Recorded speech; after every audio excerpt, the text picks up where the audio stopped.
আমি একটা একটা করে গুরুত্বপূর্ণ খবর দেওয়া শুরু করি আপনাদের। প্রথম খবরটা হলো যে অনেকে আমাকে প্রশ্ন করেছেন যে ইরান ইসরায়েলকে আক্রমণ কমিয়ে দিয়েছে। ইরানের আক্রমণ ইদানিং কম শোনা যাচ্ছে কেন? কয়েকটা খবর দিয়ে নিয়ে আগে আপনাদের। ইরান যখন ইসরায়েলে আক্রমণ চালায় কতগুলো দেশ পার হতে হয় জানেন আপনারা? ইরান যে প্রথম মিসাইল বা ড্রোনটা মারে এটা আগে সাগর পার হয়, এটা ঢোকে তারপর সৌদি আরবে, সৌদি আরব পার হয়, তারপর ঢোকে না জর্দান, জর্দান পার হয়।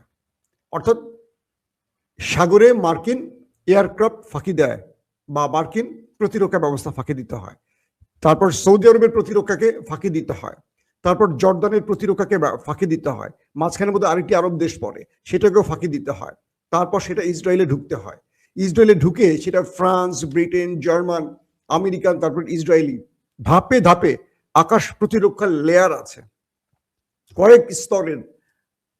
এই ধরেন আপনার আয়রন ডোম, ডেভিড স্লিমিং, তারপর ধরেন প্যাট্রিয়ট, তারপর ধরেন থার্ড, আর মার্কিন ব্রিটেনদের তো আছে, সবগুলো পার হয়ে তারপরে এটা দখলদার দেশটির ভেতরে আক্রমণ চালায়।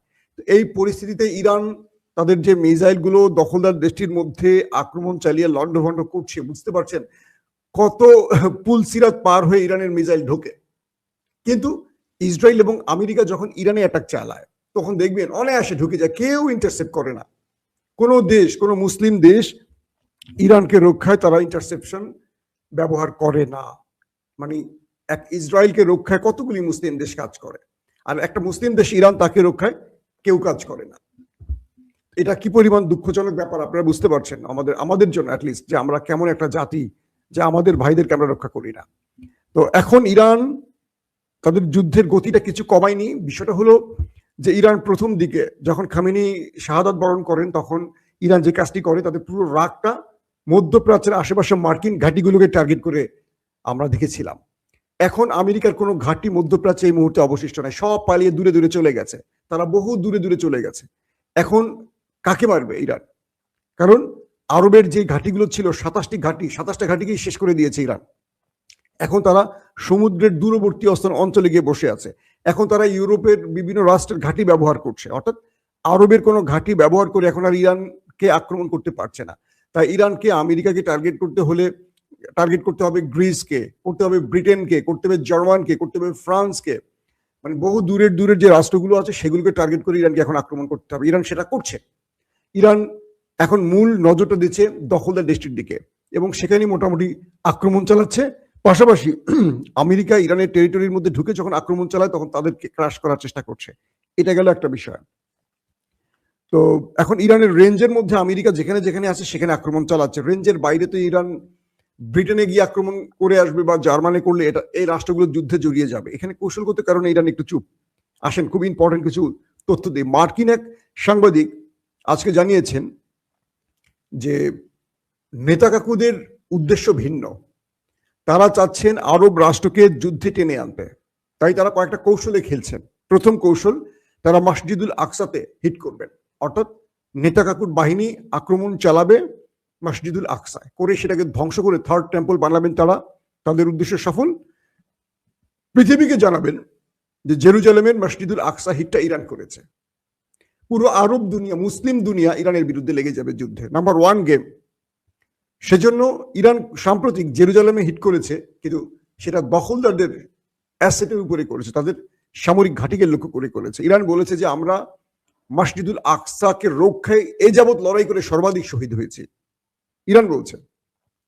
কিন্তু আমেরিকান সাংবাদিক বলছে, এটা আমাদের মুসলমানরা বলছে না, আমেরিকান সাংবাদিক দেখেন। আর আমাদের সাংবাদিকরা বসে আছে প্রধানমন্ত্রীর চামচামি করে কি কত ভালো প্লট নিতে পারে, এটা সেই আমাদের সেই সাংবাদিকরা এলো সবচেয়ে ভালো সাংবাদিক আর কি এখন। তো আমেরিকার সাংবাদিক বলছে নেতা কাকুর বাহিনীর টার্গেট হলো তারা মসজিদুল আকসাকে ধ্বংস করবে, ধ্বংস করে ইরানের গায়ে দোষ চাপাবে। একদিকে তাদের থার্ড টেম্পল তৈরি হবে, আরেকদিকে ইরানের বিরুদ্ধে সকল 57টি মুসলিম রাষ্ট্র লেগে যাবে, ব্যাস ইরান ছাপা। 2 নম্বর, তারা আজকে আবার সৌদির সাংবাদিকরা বলেছেন, কয়েকজন গুরুত্বপূর্ণ সাংবাদিকের স্টেটমেন্ট পেলাম, তারা বলছেন আরব রাষ্ট্রের মধ্যে বা গালফ কান্ট্রির মধ্যে তাদের যেই এনার্জি সেক্টরগুলোতে বা সৌদি আরবের তেল গ্যাস বা যে ক্ষেত্রগুলোতে আক্রমণ হয়েছে, এই একটা আক্রমণও ইরান করেনি। কে বলছে? সৌদি আরবের সাংবাদিক বা গালফ কান্ট্রির সাংবাদিকরা।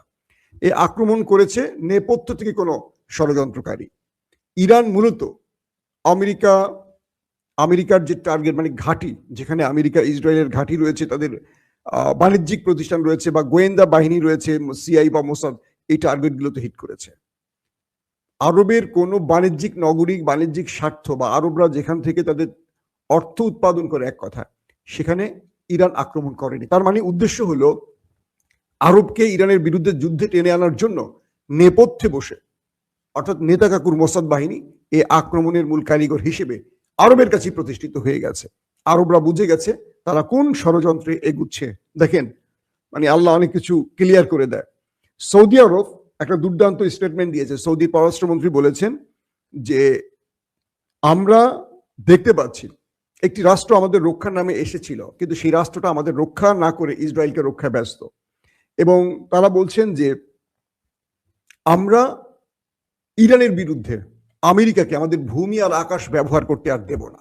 এটা আজকের স্টেটমেন্ট। বুঝতে পারছেন, সৌদি আরব স্পষ্ট করে স্টেটমেন্ট দিয়েছে গণমাধ্যমের ডেকে যে সৌদি আরব তাদের ভূমি, তাদের আকাশ ইরানের বিরুদ্ধে ব্যবহার করতে কোনো শত্রুকে দেবে না, সেটা আমেরিকা তার আহ্বায়ক। ইরান সৌদি আরবের এই সিদ্ধান্তে সুক্রিয়া জানিয়েছে। সৌদি আরবকে সুক্রিয়া জানিয়ে বলেছে যে ইরান সৌদি আরবের কাছ থেকে এই দায়িত্বশীল আচরণ আশা করছে। তার মানে ইরান যে আরবে আক্রমণ করেছে, আমি যে আপনাদেরকে প্রেডিকশনগুলো করেছিলাম সেগুলো সত্য হতে যাচ্ছে। অর্থাৎ আরবরা বুঝে ফেলছে, বা তুরস্কের মাধ্যমে হোক বা যে কোনো মাধ্যমে হোক, মুসলিম ইউনিটির মধ্যে ফাটল ধরাবে না, এটি মোটামুটি স্পষ্ট হয়ে গেছে। মোহাম্মদ বিন সালমানের কিছুটা ইঙ্গিত আছে ইরানের সাথে তার একটা ভিতরে ভালো খেলা চলছে। খেলা মানে পজিটিভ খেলা। সাম্প্রতিক সময় ইরান যখন সৌদি আরবকে বলেছিল পারমাণবিক অস্ত্র তৈরি করে দেবে, এবং ভিতরে ভিতরে মোহাম্মদ বিন সালমান ইরানের সাথে দূরত্ব কাটিয়ে উঠছে, যে কারণে এখন পর্যন্ত সৌদি আরবে মার্কিন ঘাঁটি ছাড়া কোনো জায়গায় কিন্তু ইরান আক্রমণ করেনি। যেটা আরামকো শুনছেন, এগুলো মোসাদ আক্রমণ করছে এমনটি বলা হচ্ছে। তো এক প্রকার বলা যায় যে আরবই চাইতেছে, মানে আরব রাষ্ট্রগুলো হয়তো বা চাচ্ছে, ইরানকে বলছে যে মনে মনে বলতেছে যে তোরা মার, আমার দেশে ঢুকে মার্কিন ঘাঁটিগুলোকে মার, আমরা শুধু প্রতিবাদ করবো মুখ দিয়ে, এরকম আর কি। মানে প্রফেসর ইউনূস সরকারের মতো আর কি। যখনই ছাত্ররা বের হয়ে আওয়ামী লীগকে ধোলাই দিত বা বিভিন্ন কিছু করতো, প্রফেসর ইউনূস চুপ করে থাকতো, 32 নম্বর ভাঙার সময় চুপ করে থাকতো, কারণ সে চাইতো এটা মনে মনে, চুপ করে পরে প্রতিবাদ করতো। এটা একটা ভদ্রতা আর কি, এরকম কিছু। তো সৌদি আরব এই মুহূর্তে যে খেলাটা খেলছে সেটা হলো তারা ইরানের সাথে কোনোভাবে যুদ্ধে জড়াবে না, সেই সংকল্প নিয়ে তারা ইরানকে নতুন নতুন মেসেজ দিচ্ছে। তারা বলছে ইরান আমাদের মুসলিম ভাই, আমরা কোনো আরব রাষ্ট্র, বিশেষ করে সৌদি আরব তার নিজের ভূমির কথাই বলছে যে আমরা কোনোভাবে ইরানের বিরুদ্ধে আমেরিকা বা ইসরায়েলকে আমাদের ভূমি বা আকাশ ব্যবহার করতে দেব না। এই স্টেটমেন্টটা খুবই ভালো সময় এসেছে এবং সেটা দরকার ছিল। আমার মনে হয় যে এটা খুব ভালো সিদ্ধান্ত নিয়েছে। এবং আরবের পক্ষ থেকে আরো কিছু স্টেটমেন্ট আসছে।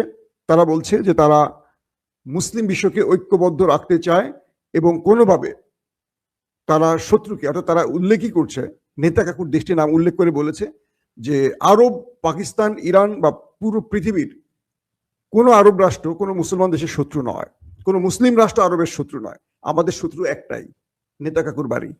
বুঝছেন নি?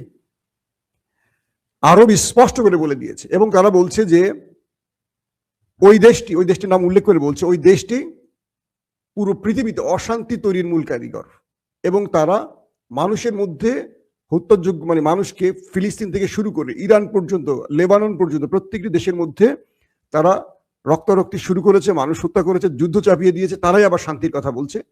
এটা কোনোভাবেই সম্ভব নয়। তাদেরকে যুদ্ধ থেকে ফিরে এসে শান্তি খুঁজতে হবে। একেবারে ধরাই দিয়ে ছেড়ে দিছে নেতা কাকুরে, যে তাকে মোটামুটি বুঝিয়ে দিছে, তার চরিত্র উন্মোচন করে দিয়েছে আরবের স্টেটমেন্ট। অর্থাৎ সৌদি আরব প্রকাশ্যে নেমে গেছে মাঠে। ইন্ডিয়ার জন্য দুঃসংবাদ আসতেছে। ইরানের এক সাংবাদিক প্রকাশ্যে বলেছেন ইন্ডিয়া আমাদের আমন্ত্রণ জানিয়েছে আমাদের নৌবাহিনীকে। আমাদের যুদ্ধজাহাজ ইন্ডিয়া গিয়েছিল মেহমান হিসেবে, সেখানে আমেরিকা এসে আক্রমণ করেছে। কোনোভাবেই সম্ভব না ইন্ডিয়ার অনুমতি ছাড়া তার জলসীমার ভেতরে আমাদের যুদ্ধজাহাজে আক্রমণ করে। এবং ইন্ডিয়া এই ঘটনায় এখন পর্যন্ত কোনো ক্ষমা চায়নি এবং ইন্ডিয়া কোনো ব্যাখ্যা দেয়নি। আমরা ইন্ডিয়ার হিসেব নেব। বলা হচ্ছে ইন্ডিয়ার সাথে নেতানিয়াহুর যে লাস্ট বৈঠকটা, সেখানে নেতানিয়াহু ইন্ডিয়াকে তাদের সেকেন্ড পজিশনে রাষ্ট্র হিসেবে হয়তোবা নেপথ্যে কোনো আন্ডারস্ট্যান্ডিং করে আসছেন। কারণটাকে, নেতানিয়াহু আছেন একটা মহা চাপের মধ্যে, বুঝছেন, এবং খুব বাজে একটা সিচুয়েশনের মধ্যে আছেন। কি কারণে? ট্রাম্প বারবারই তার বক্তব্যে বোঝাচ্ছেন যে তিনি ইরান তার কাছে আসছে, ইরান তার সাথে আলোচনা করতে চাইছে, ইরান এই করছে ওই করছে। তো ইরানের পররাষ্ট্রমন্ত্রী আব্বাস আরাকচি স্পষ্ট করে বলে দিয়েছেন তারা আমেরিকার সাথে কোনো রকম যোগাযোগ করেননি।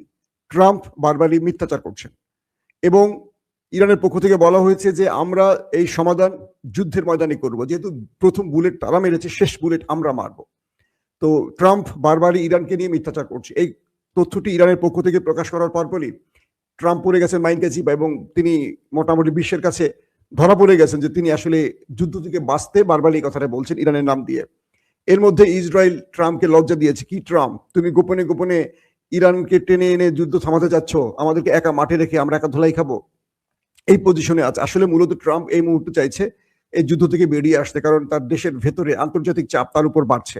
তার যে উদ্দেশ্য ছিল সেই উদ্দেশ্য সফল। ট্রাম্প সর্বোচ্চ 7 দিন 15 দিন যুদ্ধ করার মানুষ, তিনি লম্বা টাইম যুদ্ধ করার মানুষ না, তিনি যেখানে গেছেন শর্ট টাইম খেলে চলে আসতে চান। তো তার টার্গেট ছিল ইমাম খামেনি এবং সুপ্রিম কমান্ডারদের, সেটা শেষ। এখন ট্রাম্প দেখছেন যে পুরো পৃথিবীতে তিনি মার খাচ্ছেন, তার বাহিনীগুলো বা তার অস্তিত্বে টান পড়ছে। গতকালকে সবচেয়ে বড় খবর হলো ইরান তার মিসাইল এবং ড্রোন দিয়ে আব্রাহাম লিঙ্কনকে হিট করেছে। এখন পর্যন্ত আপডেট জানা যায়নি সেটা কি অবস্থায় আছে, বাট এটুকু বলা হয়েছে মার্কিন যুক্তরাষ্ট্রের পক্ষ থেকে যে ইরানের আক্রমণ হয়েছে, বাট তারা সেখান থেকে দ্রুত সরে গেছে, মানে পালিয়ে গেছে। ইরান এখন কি বলে তাদের যে সবচেয়ে বড় আকাশ প্রতিরক্ষা সিস্টেমের মূল জায়গাটি, কি বলে তাদের রণতরী, সেই রণতরীকে তারা করছে এবং সেখানে ড্রোন এবং মিসাইল মারছে। সেটা ইতিমধ্যে ইরানের জলসীমা থেকে পালিয়ে দূরে চলে গেছে। তার মানে ইরান কোথায় খেলতেছে বুঝতেছেন তো, এটা আমেরিকার সাথে খেলতেছে। তো এখন ট্রাম্প বলছেন যে ইরান আলোচনা করতে চাইছে, আর ইরান বলছে কোনো আলোচনার জন্য তারা প্রস্তাব দেয়নি, এটি ট্রাম্পের মিথ্যাচার। ইসরায়েল বলছে ইসরায়েল বুঝে গেছে ট্রাম্প এই যুদ্ধ থেকে বাঁচতে চাইছেন। অর্থাৎ ইসরায়েল যখন বুঝতে পারছেন তখন ট্রাম্প হচ্ছে বেকায়দায়। আসলে ট্রাম্প এখন সরে যেতে চান এই যুদ্ধ থেকে, কোনো একটা আলোচনার মাধ্যমে, সেটা তুরস্ক বা কোনো একটা রাষ্ট্রের মধ্যস্থতার মাধ্যমে সরে যেতে চান। প্রয়োজনে যুদ্ধের মাঠে যদি ইসরায়েল থাকে থাকুক। আর ইরানও সেটা চায়, যদি ট্রাম্প এই যুদ্ধ থেকে সরে যায় ইরানের জন্য খুবই সুবিধাজনক হবে, কারণ এই যুদ্ধে ইসরায়েলকে একা পাবে ইরান। একা পেলে কি করবে বুঝতে পারছেন। এখন 12টা দেশের সাথে ইরান একা লড়তেছে, সব চলে গেলে শুধু থাকবে মাঠে একটা। আপনাদের 12 দিনের যুদ্ধের কথা মনে আছে, কি মাইটটা দিচ্ছে। তো এবার ইরান সেই কাজটাই করছে। আরবরা ইরানের বিরুদ্ধে নামবে না মোটামুটি বোঝা গেছে, এবং আরবরা ওই নেতা কাকুর কূট চাল বুঝে গেছে। এখন নেতা কাকু চিন্তা করতেছে ট্রাম্প যদি যুদ্ধ থেকে চলে যায় তাহলে আমার পিঠের চামড়া একটা থাকবে না ইরান, কি করা যায়। এই জন্য তারা স্ট্যান্ড বাই ভারতকে রাখছে। এই জন্য ভারত চুপচাপ এখনো ইরানে মার্কিন অ্যাটাকের পর কোনো মন্তব্য করেনি। তাই ইরানের ব্যাপারে, ইরান ভারতের ব্যাপারে সবচেয়ে সোচ্চার হচ্ছে বা প্রস্তুতি নিচ্ছে যে ভারতকে কিভাবে সাইজ করা যায়। ট্রাম্প আরেকটি বক্তব্য দিয়েছেন, তিনি বলেছেন যে ইরানের নতুন সুপ্রিম লিডার আমি তাকে মানতে রাজি নই, মানে মুস্তফা খামেনির ছেলেকে। তিনি বলছেন আমি শুনেছি ইরানের নতুন সুপ্রিম লিডার নিযুক্ত হয়েছেন, আমি তাকে মানতে রাজি নই। আমি চাই ইরান তাদের যে সুপ্রিম লিডার কাউন্সিল আছে, সুপ্রিম কাউন্সিল, সেখানে আমাকে যোগ করুক। আমি সেই কাউন্সিলে বসে নতুন প্রেসিডেন্টের নাম ঘোষণা করতে চাই। মানে ইরানের সুপ্রিম কাউন্সিলের পার্ট হতে চায়, সদস্য হতে চায় মিস্টার ডোনাল্ড ট্রাম্প। কি সুন্দর, সুবহানাল্লাহ, মাশাআল্লাহ, আলহামদুলিল্লাহ বলেন আমাদের তাবলীগের ভাইরা। ইরান এখন ইরানের সুপ্রিম কাউন্সিলের সদস্য হতে চায় মিস্টার ট্রাম্প চাচ্চু। এখন তিনি বলছেন যে ইরানের নতুন সুপ্রিম লিডার কে হবেন সেটার জন্য আমি মতামত দিব। তার মানে বাংলাদেশ, ভারত, পাকিস্তান এইসব ছোট ছোট দেশগুলোতে রেজিম চেঞ্জ কে ঘটায়, কে ইঞ্জিনিয়ারিং করে প্রধানমন্ত্রী বানায়, কে ইমরান খানকে সরিয়ে দিয়ে শাহবাজ শরীফকে প্রধানমন্ত্রী বানায়। এবার বুঝতে পারছেন তো, সে বলছে ইরান আমার কথা শুনছে না, সবাই আমার কথা শোনে কিন্তু ইরান আমার কথা শুনছে না। আমি যাকে চাচ্ছি তাকে দিচ্ছে না, দিছে কাকে? খামেনির ছেলে মুস্তফাকে, তাকে আমি মানতে রাজি নই। এই অবস্থার মধ্যে এখন আছে। এক কথা বলতে পারি যে ইরান আবারও মার্কিন তেলের ট্যাঙ্কার হিট করছে, যুদ্ধজাহাজে হিট করছে, এবং আব্রাহাম লিঙ্কনও হিট করেছে। বাট আব্রাহাম লিঙ্কনের লাস্ট আপডেট এখনো পাওয়া যায়নি। আবার আমেরিকা বলেছে যদি ইরানের যে কমান্ডাররা আক্রমণ করেছে আমেরিকার উপর, তারা যদি চাকরি ছেড়ে বা তাদের পদ ছেড়ে দিয়ে ক্ষমা চায়, তাদেরকে ক্ষমা করে দিব। যদি তারা পদ না ছাড়ে, যুদ্ধ চালিয়ে যায়, তাদেরকে খুঁজে খুঁজে মারবো। আর ইরানের সদস্যরা বলছে যে শাহাদাতের মৃত্যুর জন্য আমরা প্রস্তুত আছি, তোমরা আমাদের খুঁজে খুঁজে না, প্রয়োজন আমাদের বাড়িতে আসো, আমরা তোমাদের জন্য অপেক্ষায় আছি। আর কুর্দিদের ব্যাপারে এখন পর্যন্ত কোনো সঠিক তথ্য পাওয়া যায়নি, কারণ কুর্দিদের মধ্যে একটা গ্রুপ দাবি করেছে তারা ইরানের বিরুদ্ধে কোনো অভিযান চালাচ্ছে না, এবং এটি মার্কিন কি বলবো যে গুজব। মানে কুর্দিরা স্টেটমেন্ট দিয়েছে ডাইরেক্ট এভাবেই, এবং তারা কোনো প্রকার ইরানের বিরুদ্ধে মাঠে নামেনি, এমনও স্টেটমেন্ট আসছে। দেখি এটা আসলে কোন পক্ষ কি করছে সেটা আমরা সময় মতো বুঝতে পারবো। দর্শক, জুমার নামাজের টাইম হয়ে গেছে। আমরা আশা করি নেক্সট বুলেটিনে আপনাদেরকে আরো বিস্তারিত খবর দেওয়ার চেষ্টা করব। আজকের মতো বিদায় নেই। প্রত্যেকে ভালো থাকবেন। আল্লাহ হাফেজ।